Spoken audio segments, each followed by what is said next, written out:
Hi everybody, Dan Illman, Matt Bernier for Weekend Wrap, taking a look back at last Sunday's $1 million Haskell Invitational for 3-year-olds going a mile and an eighth at Monmouth. Matt, they break from the gate, and the number 4 Practical Joke causes a few problems for his stablemate, the 3 Timeline. Gave Timeline a good shot. I think that also there was a bit of a chain reaction. Battle of Midway all of a sudden found himself down on the inside, and when Irish Warcry floated out, that allowed Battle of Midway to go on with it. Timeline, the favorite in this race, is now in somewhat of an unfamiliar position, down inside, in behind horses, and he wants no part of it. I think in a perfect world, Javier Castellano would want to sit there, in behind the speed, in that pocket, but Timeline has other ideas, and he pulls in between horses. And I wonder, too, if a little bit of it had to do with that slam that he took out of the gate. Maybe that just lit him up a little bit, and again, in an ideal world, he would have been able to sit the pocket and relax. I wonder if, I know, who knows if it could have happened, but if he could have gotten the position that Irish Warcry had, where he had clear running in front of him, I wonder if he would have relaxed a little bit. Meanwhile, Irish Warcry is sitting in a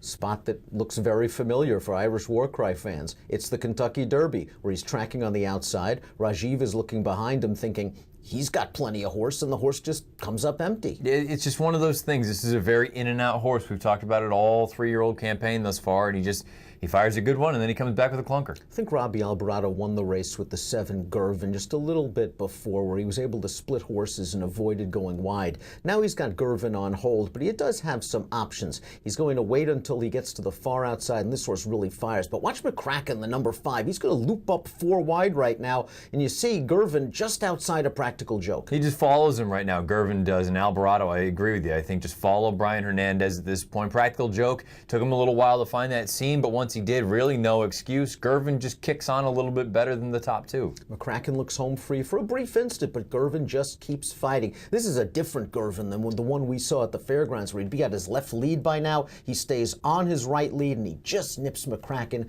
in an absolutely thrilling edition of the Haskell. Matt Bernier had Girvin right on top. 20.40 to win, 9.20 to place, 4.80 to show. King a 7.5 exacta. For $2, it paid $154.80. 95 buyer speed figure for Girvin.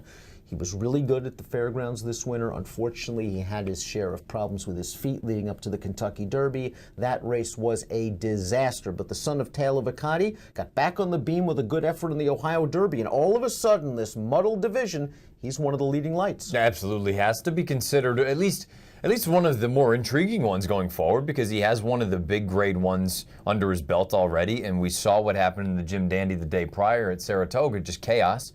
This is the division where you could just throw them all up, and however it lands, 15 different times, you're going to have 15 different horses that come out on top. He's at least positioned himself to, you know what, if he's good enough, he can take advantage and take control of the 3-year-old division. His sire stands for a $7,500 fee at Darby Dan. He is the 2nd graded stakes winner out of the Dam Catch the Moon. The other one, Cocked and Loaded, won the Iroquois at Churchill Downs. Girvin on his way to the Travers, and why can't he be a major contender right back? Absolutely can be. The thing that was most heartening to me anyway was he got his final 1/8 of a mile there in 12-2, and he wanted to go and beat those horses. He wanted to go and get them. I don't think additional distance is going to be too much of an issue for him. Also good for Joe Sharp, first grade 1 victory. While Timeline didn't have the most ideal trip, bumped at the start, pulled his way through in between horses, caught up in a solid pace, the way he backed out of there with about 5/16 of a mile to run, it wasn't what Chad Brown was looking for. Well, no, I mean, it definitely wasn't what he was looking for. I just wonder if the pace was hotter than the fractions may suggest, because the horses, there were 1, 2, 3, they ended up running 4, 5, 6. They kind of took the toll with one another. And again, the 2 and the 3, they got banged around pretty good there by Practical Joke early on. So, I mean, I'm certainly not going to write Timeline off just yet. I don't know what you do with him. Is the Travers within scope? I have to be honest. I think of the 2, the Practical Joke, they're going to turn him back, and he's a major player in the Allen Jerkins. I don't know that I wouldn't say, you know what, Timeline, one bad race, he's not undefeated anymore. Go on with it, because if he gets to settle and he gets a more favorable trip, I don't know that he's totally without a chance. Considering the state of this division, Why they all not? beat each other, anything can happen. Battle of Midway, I think you're going to be a little bit more bearish on. He was bumped out of the gate. He ended up being down inside with 2 other horses pushing him. It's not, again, a very comfortable trip the majority of the time. This horse was just flat when Flavien Prat asked for run. I was questioning him going into this, and I understand he had his fair share of issues early on, but again, considering 1, 2, 3, they ended up running 4, 5, 6. he was well behind the other two. There's just a part, I don't think he is of the same caliber as some of these 3-year-olds, even in a sort of topsy-turvy year.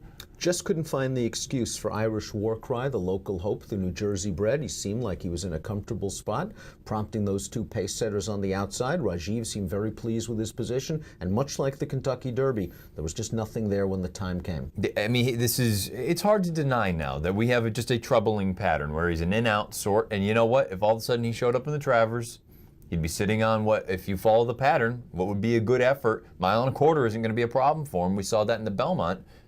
I don't know. I mean, he's a really hard horse to trust at a short price, but if all of a sudden he's in that 6, 7, 8 to 1 range in the Travers, yeah, I mean, I suppose I could make a case for him. Practical Joke found himself in a really good position, tracking those 3 pace setters entering the backstretch. He ended up briefly in behind horses on the turn, but he wasn't going to finish with Girvin and McCracken. At 1 1/8 miles, as you mentioned, it's just a little bit too far. He still runs bang-up races no matter the distance, and now he likely gets the turn back. In the race you talked about, the Alan Jerkins at 7 furlongs, a race that seems like it's coming up pretty salty this year. I think he's unbelievably talented. I love everything about him. He tries, he goes out, he's going to give you what he's got. Whether it's good enough or not, it remains to be seen. The distance is the thing that's gotten him beaten all these races. The Alan Jerkins is going to be just an absolute pressure cooker, I think.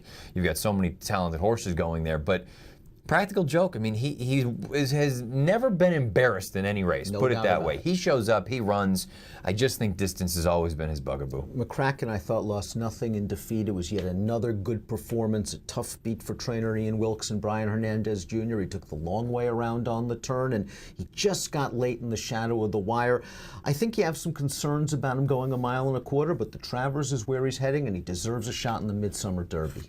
If I were the owners and the connections, I would go to the Alan Jerkins as opposed to the Travers. I think this was the absolute limit. We saw him in the Matt Winn. Keep in mind, the Matt Winn was 8.5 furlongs. It seems like he's done some of his best running at 8.5. Keep in mind also the Sam F. Davis, 8.5 furlongs. So I wouldn't go to the Travers, but you know what? Their conviction, they can do what they want. But this was a race that ended up being dominated by closers and stalkers, and the one that got up down at the wire was Girvin, winning with a 95 Beyer speed figure. Great to see Robbie Alvarado in the winner's circle after a big race. He was, of course, had the mount on Animal Kingdom. That didn't work out due to injuries. Had a lot of injuries throughout his career, but he's riding in great form.